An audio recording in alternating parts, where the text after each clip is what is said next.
Good morning, everybody. Welcome back. Joining us here in the living room on Iowa Live, we have Beth Turner. She's with the American Lung Association. Thank you for coming in and joining us here this morning. It's report card day. It sounds like. And, grades are out. You might not be making any money off this report card but it's important, and we're going to talk about that, Beth Turner, because it's important this comes out now, wants to kind of reflect off of last year, but also if we know this now at the beginning of the year, hopefully things can be done on a personal level, maybe through legislation.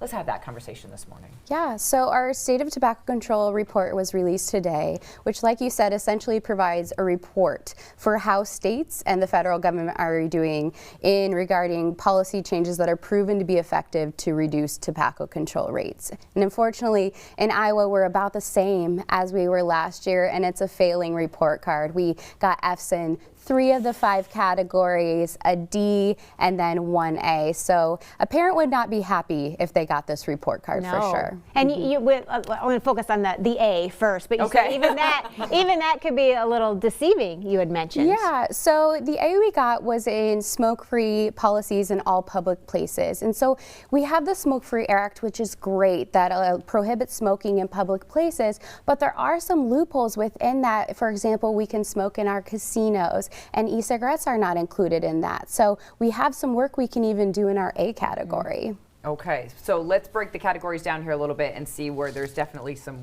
work to be done. Yeah, for sure. So we'll start with the F categories that we receive failing grades and continue to receive failing grades in. And one is funding for tobacco prevention efforts. And currently Iowa sits at 19% of the Centers for Disease Control recommended funding level for effective tobacco prevention programming. So 19% of what we're recommended to do to combat an industry that causes the leading cause of preventable death and disease. So really more funding to support programming for those efforts. I was just going to say, what would it be used for? So if you received more funding than what you're lacking in right now, what is that going to go towards? How is that going to help people from keeping them from getting addicted to tobacco? Sure. So there's lots of strategies, and could be different. The Iowa Department of Public Health could set aside similar things, but a big is mass media campaigns.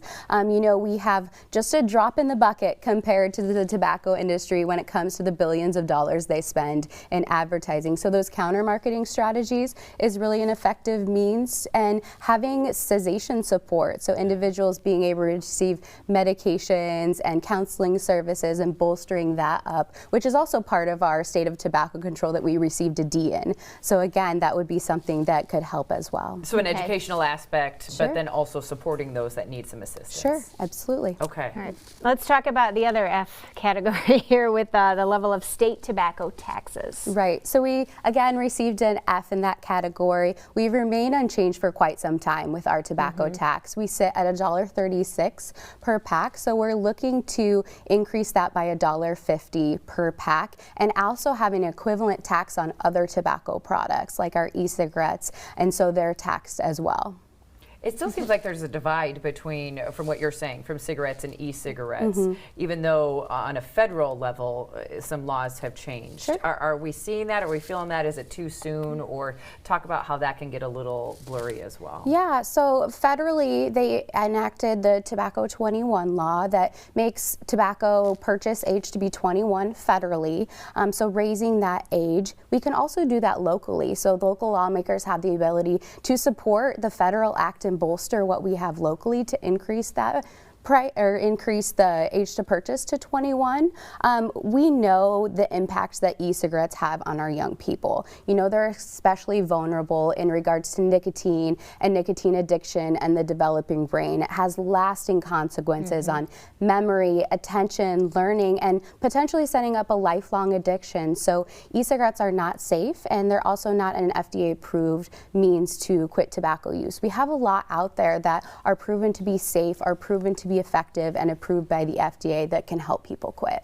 And that goes along with another F, and I didn't even realize this, because you think a federal law comes down, everyone's supposed to abide by it, but our own state hasn't reflected what the federal government says, which is it should be 21 if you want to purchase tobacco products, which is why in that category we've also received an F. Yeah, so there'll be a lot to, kind of see what happens, with it being so new coming out. But our state can easily mimic the federal law to really bolster it and support it. So it would be, nationally as well as the state that would have that law.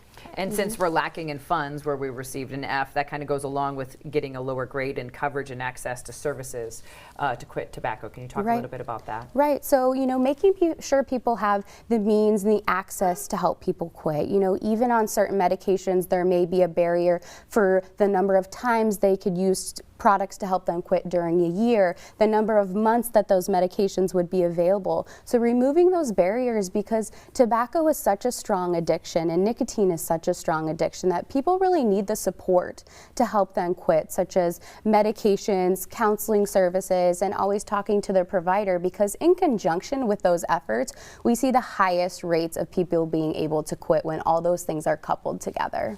Were there any surprises with this report, and then maybe talk about just ideally where would you like to see things? Obviously, we'd like A's in all of these categories, but what makes a difference? Sure. The report I think is really an eye-opener to the potential that we have. So we have a failing report card, but there's so much work that we can do to create a change, to create a lasting change for, like I said, the most preventable cause of death and disease in our state and nationally. So we think of things like increasing the price is a proven tobacco-related strategy that for every 10% increase, we see a reduction in adult rates by 4% and youth rates by 7%. So we know that doing this will create a reduced rate as well. And closing the loopholes that exist in the Smoke-Free Act, like we discussed, will eliminate the secondhand smoke exposure for people and have also potentially help people quit as well. And like I said, the Tobacco 21 could be an easy thing that we could mimic with that, but all in all too, funding for the Tobacco Prevention Division to be able to carry out some of these strategies and really bolster the media and the support side. So what can we do as audience members listening to this and realizing, if a child brought this report card home, you would be like, okay, how can we need to make this tutor better. you? How can we right. make advancements? When we're given a card like this and said, okay, you're failing, as we're watching this morning and listening, what can we do? Sure. I always think it's great to, make people aware, because as much as the word can get out about this report card, where are we at, and bring attention to it, I think would be a great strategy. As also people can talk to their local representatives and say, this is what we're at, we really need to make a change, and right now is the time to do it. Okay, it's important information to know, especially at the beginning of the year when hopefully we can make changes here. If people want more information, where can they get that? Yes, they can go to our website, www.lung.org. Okay. The report is live, and there's lots of resources and fact sheets that individuals can download, as well as resources beyond, for all tobacco control issues or lung health issues that they're looking for. Well, hopefully we see the change. We didn't see a change in this year's report from last year, but maybe next year. Hopefully next year. We'll see a difference here. Important information, Beth. Thank you so much Absolutely. for joining us today. Thank you.